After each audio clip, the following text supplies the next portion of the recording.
একদিন আল্লাহর এক অলি একটি কবরস্থানের পাশ দিয়ে হেঁটে যাচ্ছিলেন। তখন তিনি দেখতে পেলেন কবরের ভেতর থেকে দোয়া বের হচ্ছে এবং কবর থেকে কান্নার শব্দ ভেসে আসছে। আল্লাহর অলি এই দৃশ্য দেখে থমকে গেলেন। তিনি দাঁড়িয়ে দেখতে পেলেন দুইটা কবর থেকেই দোয়া বের হচ্ছে এবং ভয়ঙ্কর আহাজারি শব্দ ভেসে আসছে।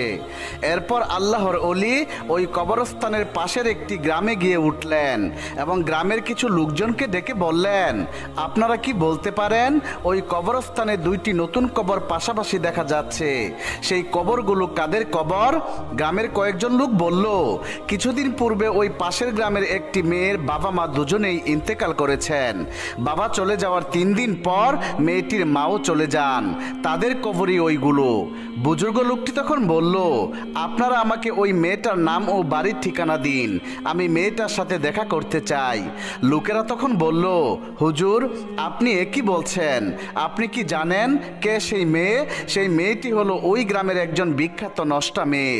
সে দিনের বেলায় সারাদিন ঘুমায় আর রাত হলে পরপুরুষের সাথে বাজে কাজে লিপ্ত হয়।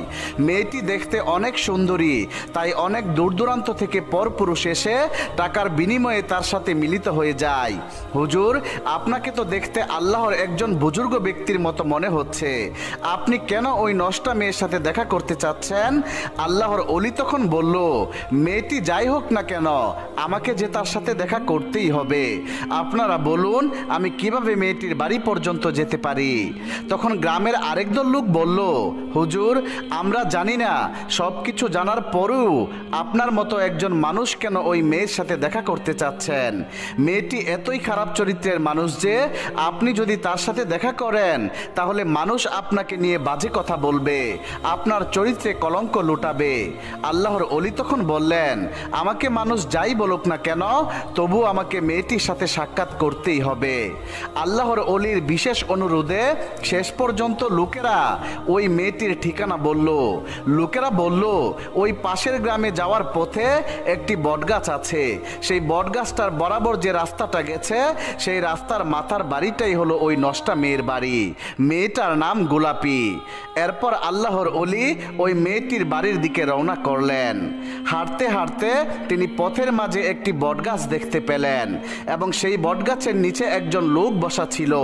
আল্লাহর অলি ওই লোকটাকে জিজ্ঞাসা করলেন, ভাই গোলাপির বাড়ির কি এটাই রাস্তা? লোকটি তখন বলল, জি এটাই, কিন্তু হুজুর আপনি কেন তার বাড়িতে যাবেন? তার কাছে তো ভালো কোনো মানুষ যায় না, তাকে সবাই রাতের রানী বলে ডাকে। সে সারাদিন ঘুমায় আর যখনই